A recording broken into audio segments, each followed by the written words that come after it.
Yeah, I want you to talk about a little bit about clusters of miracles breaking out around the world. But I Yeah. want to put in here the fact that about 4 years ago, we had a fellow that came by here and he persuaded me that there were 7,140 languages in the world, and at that time, 4,000 languages had no Bible in their language. And then the Wycliffe and all of the Bible translators, as they were translating the Bible so that people could hear the Word of God, they found out they couldn't print it because the people couldn't read their own language, so they had to make audio recordings. And the fellow that came by, Morgan Jackson from Faith Comes by Hearing, he persuaded us that we would raise money to give audio Bibles to people that couldn't read the Bible in any other way. So our audience has provided audio Bibles to reach 7.5 million people in listening groups in 39 countries in 71 different languages. He's come back and told us, we'd like to tell the people that give money to this cause what their money went to. Yeah. They can tell us the country they want it to go to. What we have heard back is that when people are in a group and they're listening to Jesus, he is healing a man that is crippled, can't walk. He says, get up and walk. And the guy gets up and walks. And there's a crippled in the back. And the guy says, Jesus, would you heal me? And all of a sudden, he's healed. Somebody's blind. Would you heal me? Jesus heals the blind person. It's been very interesting that when they hear the Word of God and they hear Jesus speaking in their own language for the very first time in their life, they get right into the story and they hear this.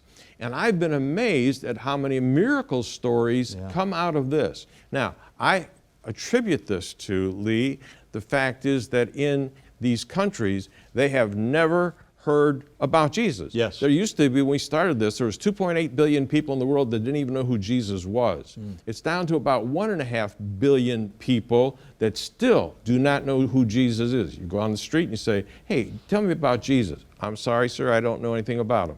Have you ever seen a Bible? No, don't know what it is. So we've provided these audio Bibles, and we're finding out in Africa, down in Uganda, there was fighting going on down there in the Sudan, bloodbath, and they were fleeing to Uganda, and the United Nations opened up a camp, all right? And so we were going to give one audio Bible per 100 people. The camp in 1 year grew to 100,000, so we sent them more.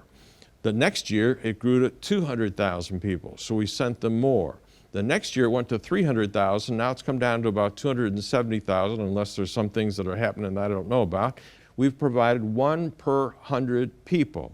And now we just heard that people have been cooped up because of COVID into their houses. So people that have been drunkards and drug addicts and alcoholics in their own homes they've been confined to their own homes. And the mothers have been playing these audio Bibles, and revival has broken out, and people have been healed, and all kinds of things are happening in Uganda right now as a result of them listening to the Word of God.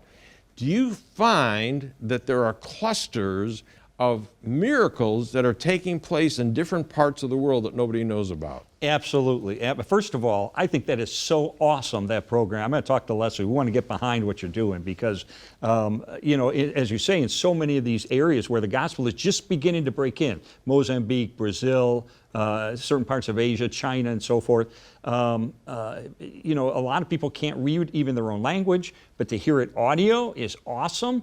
And yes, there are clusters. And I think the reason is, as the gospel is breaking in for the first time, miracles point people toward God like nothing else. Yeah. And it has been estimated that up to 90% of the growth of the church in China is because people themselves or they know someone who's been supernaturally healed. Yeah. So miracles are fueling the growth of the church in these areas. So I don't think miracles are necessarily evenly distributed around planet Earth. No. I think where the gospel's breaking in, that's where we see these clusters.